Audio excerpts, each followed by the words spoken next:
So now, briefly regarding my talk. Well, in the abstract, I definitely promised much more than I was able to accomplish. And it's still a work in progress, or even a work in progress. But I will proceed in the following way. First, I will sketch some common representations in which ways the idea of sexual difference could be traced down. Then I will take two simple steps of trying to figure how it functions within the idea of life and genus process, mostly by giving negative categorizations of what it is. And then, in the end, I will try to offer a positive account of the idea of sexual difference through the idea of love. This last part being somewhat most shaky and unstable one, as it is always with love. But I hope it will clear a bit more in the discussion. So all of this, of course, within the realm of Hegel's shadow lurking somewhere behind me. So, okay, now that I've laid all my cards on the table, well, we can just begin. So, the task I have set out to clarify in my talk is the idea of sexual difference. The idea I refer to is the one that unfolds the logical principle of love, the opposition of one individual to another individual. This may seem as a digression from the original topic.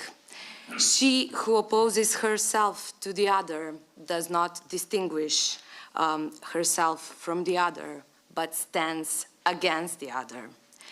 By addressing the other as an individual, she does not recognize the other in terms of what the other is, but conversely, of what the other is not.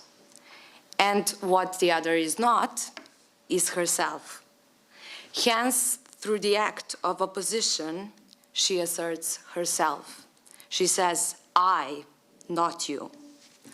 The negation of the other is so total that it transcends the other. The other vanishes. It is the that of the other. As a consequence, any talk of sexual difference, of any kind of difference, indeed, is completely misplaced. Maybe there is still a way I could say in my talk. Maybe the idea of opposition can take a less solipsistic turn. Perhaps it could be redescribed in more realistic terms.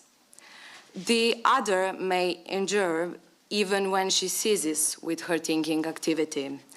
For the other has a determinate body, a body that thinks, indeed, the same way as she does. For the other, too, is an individual. So, in acknowledging him, now he's a determinate individual and deserves a pronoun, as the individual, she says, me and you. Fichte recognized this, as he explains.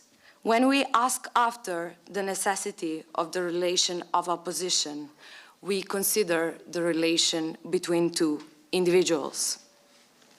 Opposition emerges only between individuals, not between objects. One is not simply an individual, but rather becomes one. The relation of one individual towards another individual is no natural state of affairs, but signifies a certain logical form of processuality and intersubjective praxis. Well, intersubjectivity certainly brings forth the idea of difference, but not the sexual difference.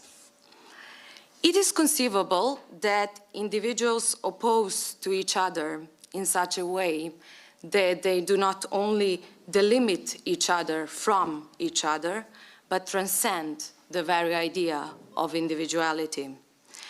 They might do so by creating a mutual space of elongation of the bodies, this eerie space between the two being libidinally invested, what Freud called the drive, der Trieb. And this drive articulates itself according to the form of sexual practice. This is captured by Kant's definition of sexual practice as an interplay of bodies where one individual makes another individual an object, a thing, by which the opposition between the bodies is preserved and annulled at the same time. Well, sex is certainly better than intersubjectivity as such, for it is punctual. It is the concrete negation of individuality, the opposition of one individual towards another is articulated as a difference pertaining to the bodies, to the biological sexes. Yet, sexual practice explains only the form of vital activity throughout which the sexual difference manifests itself and not where it comes from, its logical genesis. So sex may reveal the sexual difference, but says nothing about it. My talk tries to move away from any such sequence of assembled philosophical reflections and its compliance. I do not want to speak about sexual difference either by saying that there is none or in terms of any kind of intersubjective or sexual praxis. In other words, sexual difference, the way I understand it, cannot be put down to pure solipsistic thought, solipsistic in the sense that its logical form precludes the consciousness of the other and therefore, as we briefly sketched it before, leads to the abolishment of the idea of difference as such, nor as Fichte thought, it is a thought for two, and it is certainly not a locus by virtue of which natural biological life instates itself or comes to its being. So, I think that such a line of reasoning is flawed and should demonstrate why. I will do so by following Hegel's remarks on the subject, mostly taken from the encyclopedia. Specifically, I will consider three different ideas by which the sexual difference emerges: life, genus process, and love. They seem to differ in content, but this is not the topic of my talk. Rather, what interests me is the logical place ascribed to sexual difference within each of them respectively. In other words, by considering life, genus process, and love, I want to unfold the idea of sexual difference by virtue of its logical principle, which I instate to be is none other than love. I said, I want to know what sexual difference is, and yet I assert it is the opposition brought forward by love. Here, I stand in a circle, I confess, but this circle does not threaten to abolish my consciousness. If it did, the words I utter would turn into a mere gibberish, and they don't. I know this as I speak. So it is a circle that persists, that yields knowledge of my inconsistencies to me in the form of the renewed understanding of them. Therefore, it does not dissolve my consciousness, but gives rise to it, makes it possible, as Fichte would put it. It is a circle of self-consciousness, whose first representation is none other but the flesh and bones of her who thinks it, none other than life. So, life, natural life. The form in which life first appears is the representation of natural life.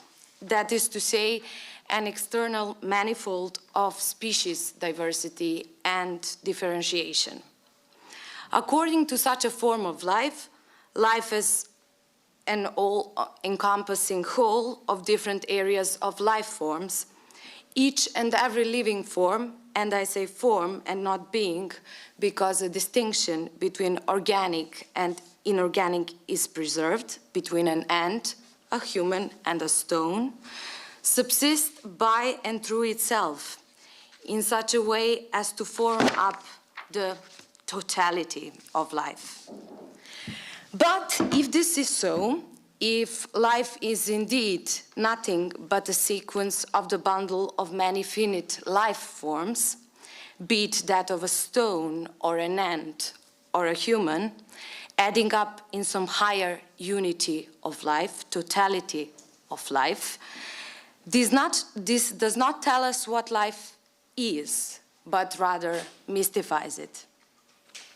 But by saying that life is indeed a stone, an ant, or a human, fill in the blank, by defining life in terms of the vastness of its content, in the form of a predicate that lies external to it, as Hegel puts it, we preserve its opacity, for no definite number of empirical observations would ever yield to it.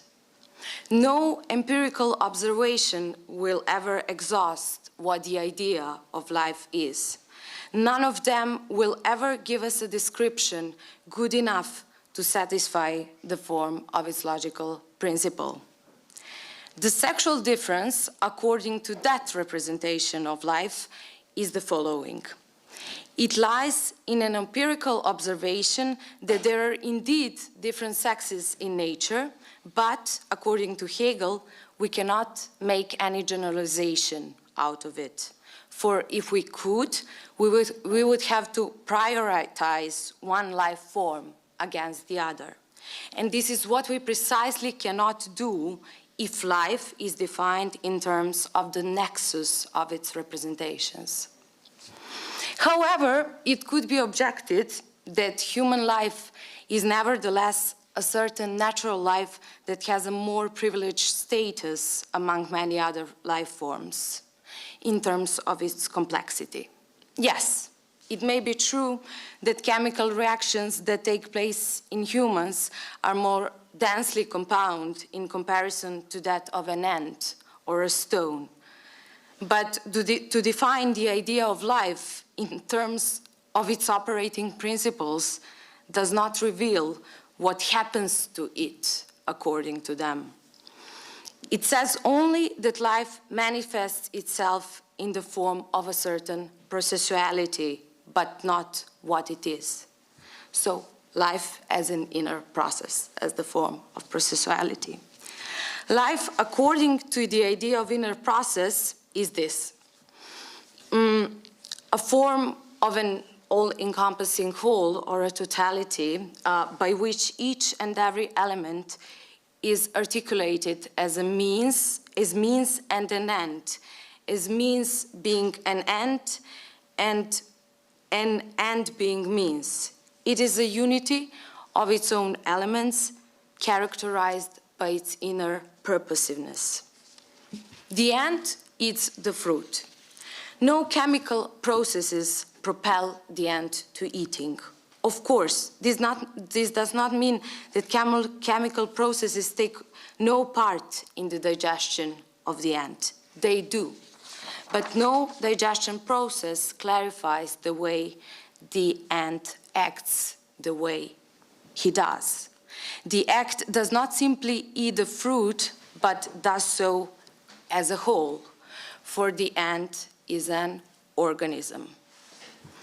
Life, as the form of an inner process, its most paradigmatic expression being an organism, has no purposiveness outside itself. This is what makes it inner.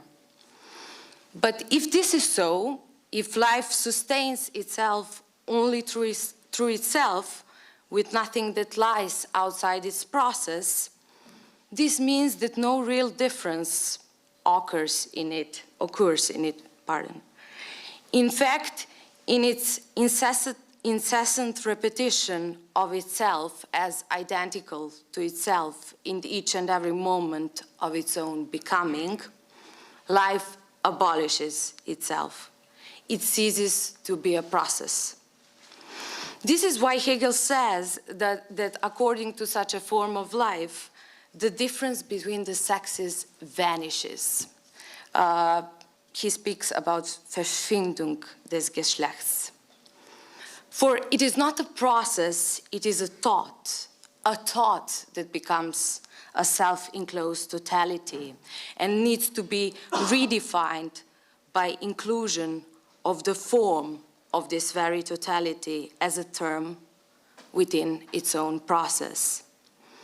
To depict the unfolding of this thought, Hegel introduces the idea of the thought of life as an inner process. Hegel introduces the idea of external ends.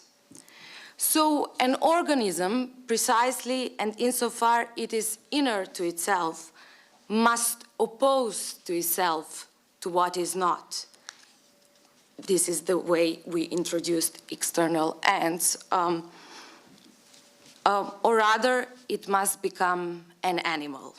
So life as outer process and animal and her world. Let's just start more poetic. In comparison to people who can live barbaric lives, horrid lives indeed, life of everyone's lives, of no matter who or no matter what, the privilege of animal life before certain forms of human life is that an animal, according to Hegel, has a world, Tierwelt, as he puts it. By relating herself external to her environment, the animal maintains herself. The ant eats the fruit to satisfy his hunger and to be able to satisfy it over and over again. In a word, the ant reproduces himself, its own life form. According to the idea of life as an outer process, life articulates itself in terms of self-reproduction and self-preservation. But this does not mean that the animal appropriates all external resources as its own means to maintain itself. This is not a unification of an animal with her environment, the outer process, for if it would be, then this would be an inner process and not an outer process. So by being determined in terms of external ends, the animal uses itself as an end. For we saw it before that she possesses also the inner processuality, so it's a kind of twofold. In using itself up, animal sustains itself. The self-dissolution and self-appearance of the animal repeats itself as a process that renews itself as it is being discharged. It is none other but that of the cycle of animal life. So outer process explains the sustaining of an animal, its seizing up and coming to be, the life of the animal, but it does not explain how animal comes to be, and is this coming to be of an animal is excluded from the logical form of its outer process. This coming of an animal from another animal is what Hegel called a genus process, Gattungsprozess. So the genus process. The life of animal in terms of the outer process is the maintenance of herself as an individual, yet it is a term within the genus process that enables the opposition between the animal and its world to be sustained. So genus process is in this context, a higher form of generality that incorporates the latter in it. And it's not the singular animal life, but a generation. So genus process is characterized by the idea of constant replication of coming up and demising of what individuals. It is called a genus process because its end mean is the genus as a form of generality that subsumes all organic individuals to some higher end, namely that of being of self-substitution of the species. So it is within genus process that the sexual difference arises, but it is in this one coming from another animal, from one animal to the other, that they are the same. So yes, we can speak about the sexual difference within the realm of animal life in terms of its content, but in terms of its form, it is, this may sound a bit strange, but it is the sex of the genus. There is only one sex, namely that which belongs to the logical principle of genus. It's not a process yet. So if we apply this genus process to the rise and demise of individuals, we get, apart from animals, we get a similar picture.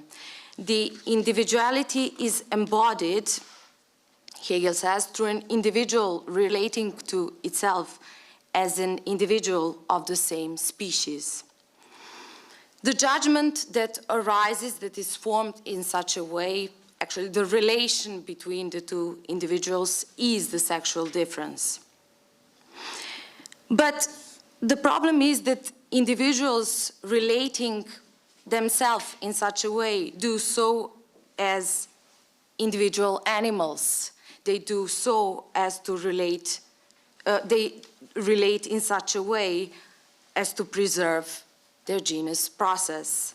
Every relation of human animal to another animal, no matter how complex it may be, is the expression of a term within genus process. A relation of a colleague to a colleague, or of a mother to a child, or of one sex partner to another sex partner. These are all different expressions. We could even say even different forms of sociality throughout which the generality of the genus process maintains itself. But the relation between the sexes, between one individual to another individual, is not yet actualized here, says Hegel. It is not to say that genus process does not have any constitutive role in the becoming of an individual. On the contrary, it is where the idea of sexual difference first emerges. Hegel is clear on this point. Sexual difference emerges as an opposition between two embodied individuals within the same Gattungsprozess. But the problem is that such a process is not really a process, but a unity of an individual and its genus. It annuls the opposition that, as a process, it should retain. So genus process, in comparison to what I loosely represented as the thought of the genus, or the genus as the form of generality, has to include an opposition of the individual to its genus. So it's not only a unity of an individual and its genus, but it's this unity that is simultaneously opposed to the genus, to the general form of the general idea of genus. So, and what term could be introduced to satisfy this description? It can be no natural life, for natural life does away with the unity and therefore with the genus. So, but we need this element of unity also. It can be no life as an inner purposiveness, for within it the sexes dissolve into the idea of organism and its operating principles. And it is not an outer process either, for the latter is inert without the former. So it is the genus process that first reveals the idea of sexual difference. But it cannot be a generative process, for the form of generality annuls the idea of an individual as an individual. In other words, an individual is an individual animal in her relation to the world and to the others when she acts as a simple entity. And in all her differences, no matter how vast and rich they can be, she acts as being one with the genus. So this is the idea. I want to do away with it. So which candidates are left, or rather to add something to it? I find that to be the idea of love. So why love and not some other notion, perhaps less shaky, less unstable? As we heard yesterday, love can be a dangerous thing. And I do agree with this, but for the different reasons. Love is a risky business indeed, for it precludes the unity, in that it does not propel it. It is the process that unfolds itself between one individual towards another individual, in a sense that all common ways that we, as the members of the same species and members of a shared ethical life, where all these relations are being suspended. Love is indeed, as Hegel says, is at the end of this paragraph on sexual difference, the way to do away with such a simple Beziehungen between individuals interacting with each other.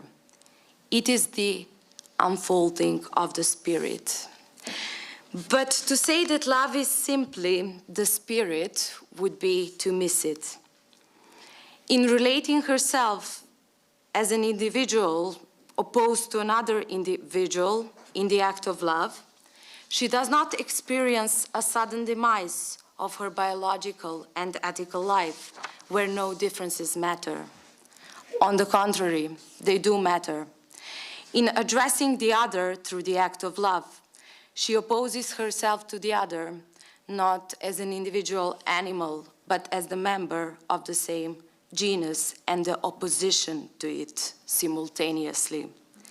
And it is at this mediating locus of the idea of sexual difference and love on the verges of this form of a concrete universal that perhaps, only perhaps, the new articulations of universality may take an unforeseen turn.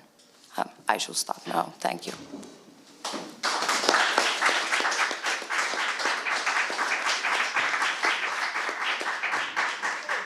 Thank you very much, Bojana. And so we can move to the Q&A. Questions, Andrea? And could you pass? Yeah, please, please. Thank you. Thank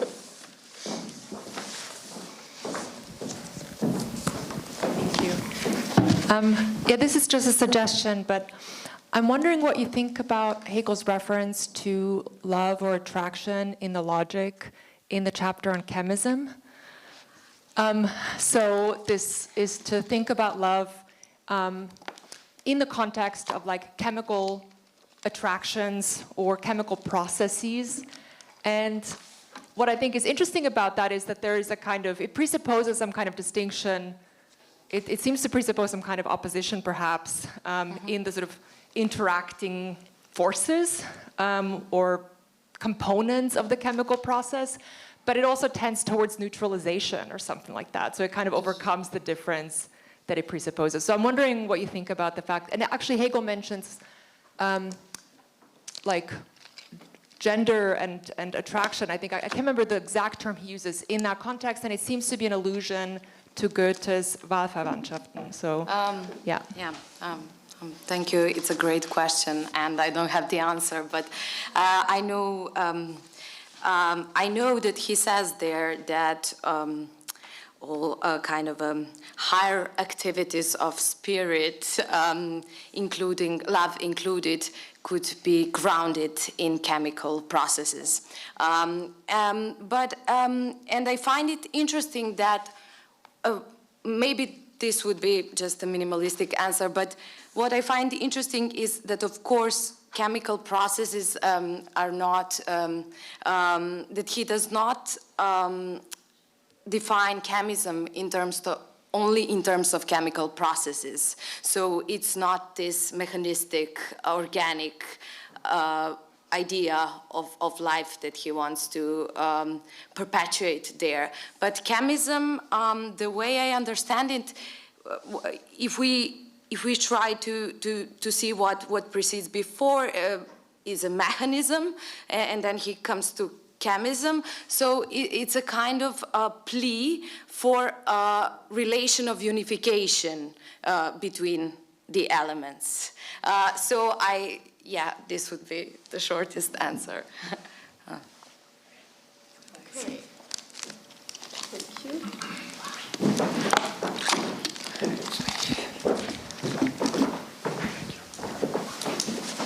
On the same line, maybe there's another place in the logic where he speaks of love. It's das Allgemeine. Das Allgemeine ist die freie Macht und die freie Liebe. Yeah. Mm-hmm. Maybe this is more close to what you say about life. It's just a question. Yeah, maybe. Actually, what I try to do, thank you for your suggestion. I don't, maybe love is just a placeholder, maybe. But what I actually found more interesting is to kind of connect the idea of sexual difference with the spirit by not, in the sense of manifestation of some kind of a concrete universality that he has, that does not go through this typical narrative of unfolding of the spirit. So, well, yes, this was the idea. And that's why I find Genus process so fascinating passage. Yeah.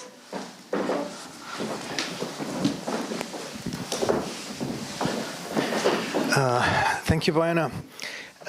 You talked about life and love in an unusual way. Usually it's love is conceived as somehow overcoming the difference. You tried to put it as not as affirming, maybe even as affirming the difference or even the opposition. Which is, okay, makes me wonder why and how, but okay, this is another. It wasn't bad. One first observation. You started with term life as encompassing. I think it was ants, human, and stones. Yes. And I would say, why human? No, in fact, why stones? Why stones are treated as a form of life? Just to get the idea. And the other, you have made a kind of stratification of life, genus, process, love, as a kind of genealogy of starting from a simple premise and then getting in more complicated, deducing structure. This is individual with relation to the genus, which is not what it should be, and then it's another without sexual difference. There is another individual within the same genus. So you somehow deduced the complex structure that is basically identity of identity and difference. I know it sounds harsh because it's so general. And then you proposed as the answer what it is in the last instance. It's love. And again, this is an unusual use of the concept, which is a dangerous one, I agree. But why love specifically? Why not something else? What is love that makes it so proper, so suitable to put to sit into this place? Okay, thank you for your questions. Well, the first one, stone as a form of life. As I said before, this was only listed in terms, stones, ants, and humans belong to the form of representation of natural life. So it's not even a concept, it was, I just wanted to evoke it because are the most spontaneous representations, how we think about life from and within our reflective activities. So we see different life forms, so why not stones would be my answer. But I think I just concluded that it's an inappropriate and unsuitable way to think about life, so I just moved on. This was one, yes, and the other question, identity and difference, I'm not really sure if I tried. Maybe I came to this, I produced this by not wanting it, or what? Why love? Well, I think it's, first, it's because how Hegel ends up his paragraph on Geschlechtsdifferenz, it's with love. So this is, and I found that interesting. And the other thing, why not? I mean, it's interesting from the logical point of view. And as I said, maybe it's still a placeholder.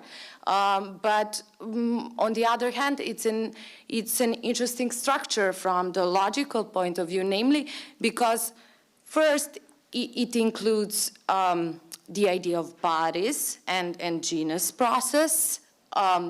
So we kind of do not begin with this idea of an abstract individual and another abstract individual that somehow collide and form a unity, but we start, with the bodies and the sexual difference and genus process, and then we kind of move from this, and then we add some more complex, interesting layers through it, and this is the possibility that love opens up new ways of interaction, and why not maybe new waves of new forms of, at least the possibility is there, of social forms of social life that could be generated not through some abstract ideas but through individuals.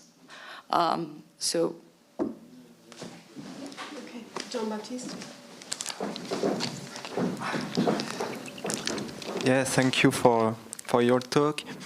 For the question, why love? I think that one element to answer this question is the young Hegel in Frankfurt with Der Geist der Christentum, and he identifies love and life, and love is the place where he began to think about this dialectical process with identity and difference, and it's a reflection on Christianity and the figure of Christ, of Jesus, that makes him think about this dialectical relation.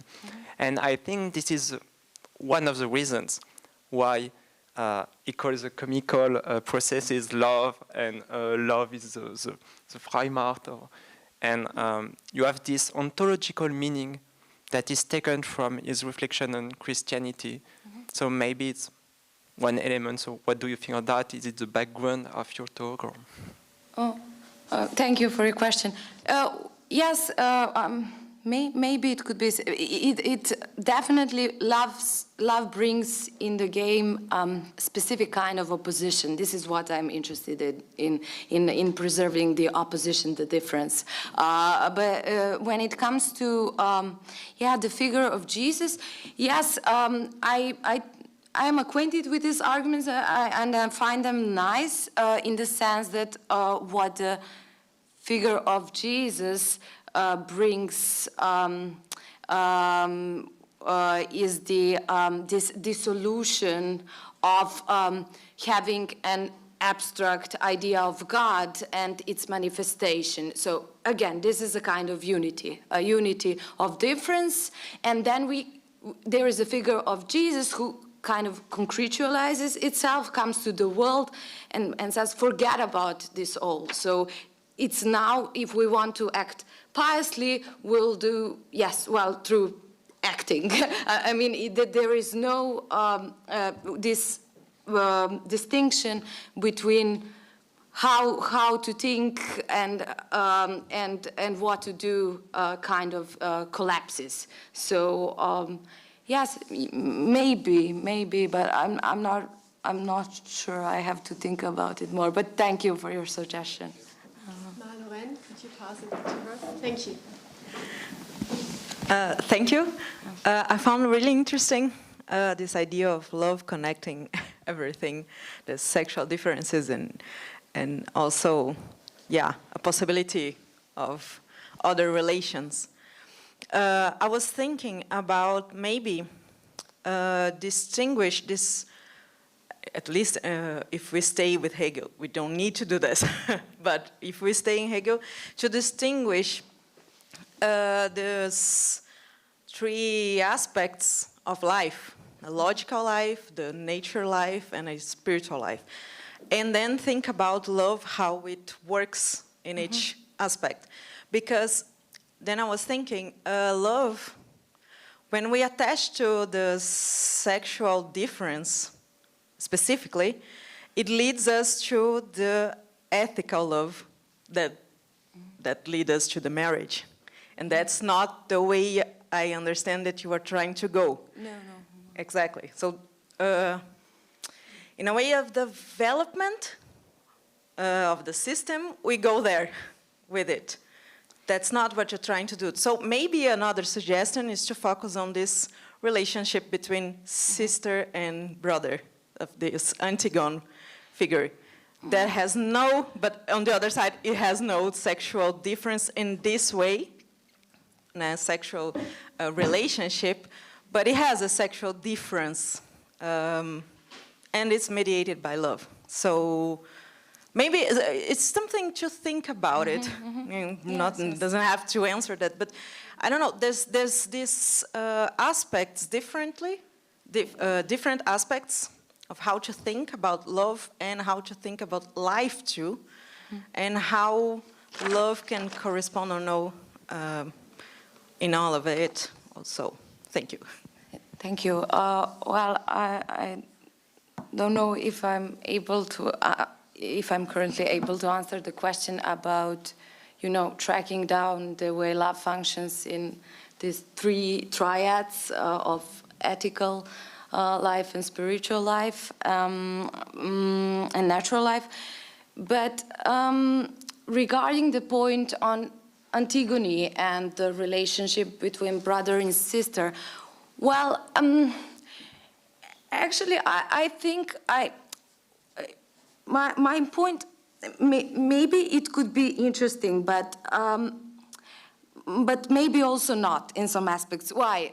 Because I was interested in Genus process, and I wanted to show that if Genus process is framed in terms of form of the general idea of a generation or a genus, if that's a thought that loses its processuality, or then we can't get to this idea of relations and between, well, as I said, a colleague with a colleague, or a mother and the child, or maybe brother and the sister, and so on. But I think, well, it may be, but I would like to, change the way relation itself is conceptualized. And I think we need something, or the genus process itself, and then we can unfold how the relations are, how they fit in. So maybe there is something, I know there is something special about the relation between brother and the sister and the Antigone. Namely, first, it's bereft of lust, and the second, or the first, it's not a dyadic. So a sister is not only not her mother or not her father, and it does away with this sexual tension. So there's something interested about this, of course, but at this point, I'm not really sure.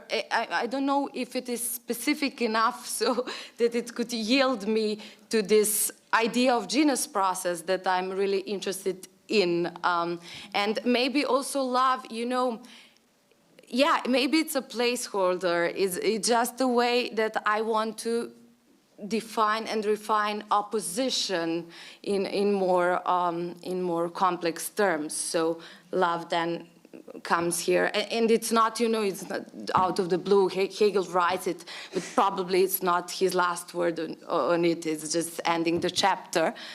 But yes, I will think about it. Thank you. Last but not least, Eva. No, I think Okay, thank you. Yeah, I think it was about what you asked as well. In a way, you answered why, for Hegel, love in marriage is the immediate form of an ethical appropriation of the genus process. But I understand that you don't want to end there. Yeah. And I think, but I think it's important still, because then we can understand Hegel's idea why he stops, and why love is the ethical appropriation of this natural genus process. But I thought about the young Marx, who says that in the immediate, that man and woman and the genus process is like the immediate form, how we relate to the mankind within us, or the human being kind, or whatever. It's not mankind is. And I guess one can take it as an analogy for our relationship to our, human beingness.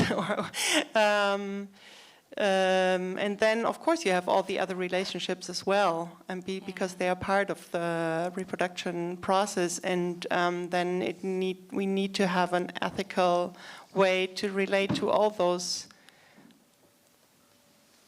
That's why it is a totality, the genus process. But so I was just wondering if you yourself would say that you just showed how we come from the genus process to the concept of love as our relating to the totality of our being human, and an ethical way to relate to it. And an ethical way, what does it mean? It means a human way, really, and not just an animal way. So, yeah. Yes, thank you for your question. I really liked your talk, because I think it made that very, you could grasp this transformation. Yeah. Yeah, thanks.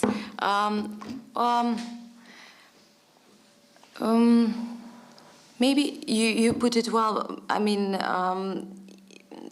What I wanted to formulate with the idea of genus process was not, again, this kind of a unity or transformation from the form of human life to the idea of ethical life, but what interests me more there is, this opposition of a man to its genus that constitutes the very nature of what human being is. So it's not only being one with its genus, but opposing itself to it by its principle. So maybe then this leads further to the idea of ethical life, but I actually wanted to articulate this point, this opposition,